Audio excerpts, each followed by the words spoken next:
rousing I feel like there wasn't enough celebration for that. Here in Seattle. I'm not even supporting for Seattle. Let's shout out again. Elon Musk is out of our federal government. Oh, resist against Trump in this moment. It gives me energy. Music gives me energy through these trying times, especially in the past months, weeks, everything. Our next speaker today is an award-winning musician, a national activist who also has spent years gathering young people to vote. Please give a warm welcome to Cameron Lobby Jones of King Youngblood.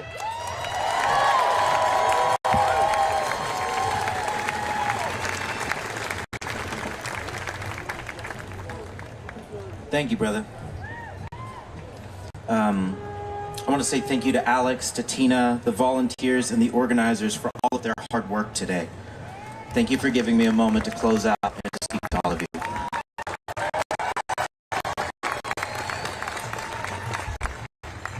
My name is Cameron Lobby Jones, and I am the leader of the Seattle rock band King Youngblood. For me, this isn't about left and right. This is about not continuing the divisive dysfunction in America that has led to passivity or denial of the very real consequences many of the speakers on this stage have brought to your attention.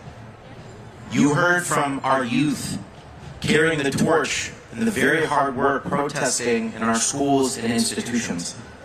You heard from the folks spearheading the work to protect our social services, and from representatives of groups that need our support right now. My message to you is we need to work together even if we don't see eye to eye on every detail. We are all here because multiple, unimaginable, devastating things are happening right now. They are happening yesterday, and they can keep happening tomorrow until we continue to stand up and be counted in the multi-pronged, intentional, pointed, and compassionate protests that is required to protect the most vulnerable right now. Our destinies are undeniably intertwined, and I remind you that you are much more proximal than you think. I am here to remind you that we are not helpless.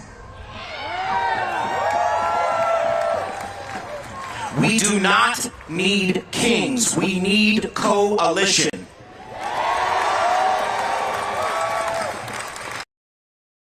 And we say no to fascism. We say no to the wealthy killing. We say no to profiteering from breaking up families or profiteering from war.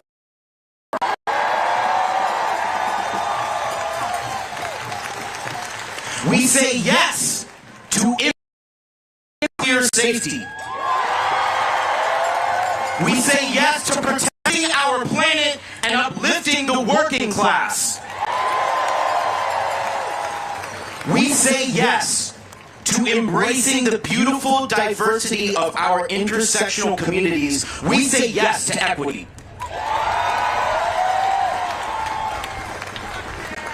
We say yes to justice for all. We heard, not just today, but in the follow-up. Midterm elections are around the corner, and I know many of you are registered to vote. If you are not, please get registered to vote, and encourage others to get registered as well. Local elections especially make a massive difference in our communities, and it is one of many forms you can contribute a positive impact on behalf of the very neighbors we need to protect. But your presence cannot just stop at the polls. For those that are able, we need you to show up and disrupt the spaces where injustices are taking place in front of our eyes, including rallies and protests that are not as comfortable as this one. We need you to listen and to look out for your community, especially our Black, brown, and undocumented community right now.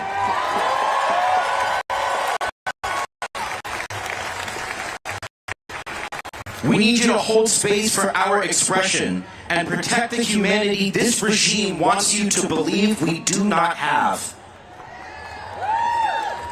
For those that are able, we need you to donate to the families directly impacted by those very injustices. We need you to direct support to organizations and coalitions that are intentional about their positive impacts and uplift your neighbors who need your support right now.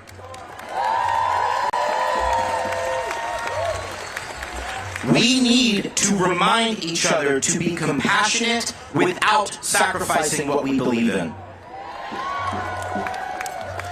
There are a surplus of ways to be a part of making a difference, and I invite you to find your role in what's necessary to create the change we believe in. And every single one of those roles requires committed action, intentional follow-through, and extending the very compassion that brought you here today.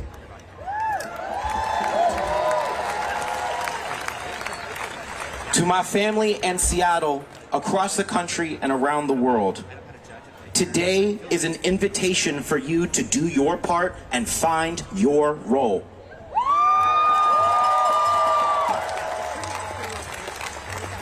So be kind to one another as we navigate together, and do not ever forget we have so much more in common than they want us to believe.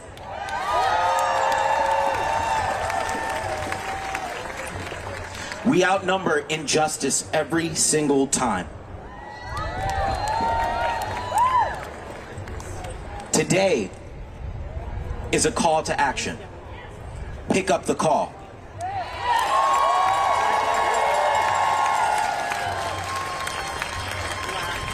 Thank you for giving me the opportunity to think. Think about what I've said and the other speakers on this stage as well. Be safe, and remember, we protect us. And as I continue to remind you through these critical times, don't let this be the last time I see you. No kings, and keep fighting the good fight. Thank you.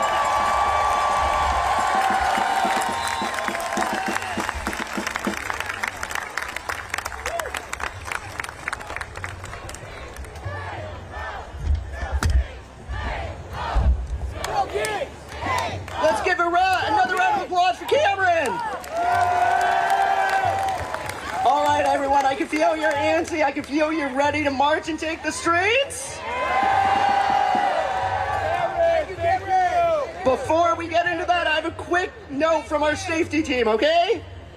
The march itself will have cars in the front and then cars in the back. If anyone is having any issues while marching, facing any accessibility issues, or just having a hard time going through the march, put up your hands in a cross like this.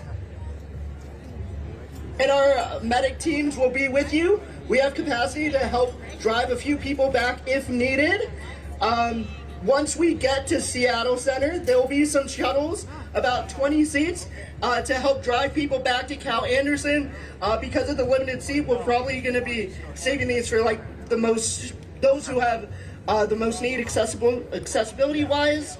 If you need water, sun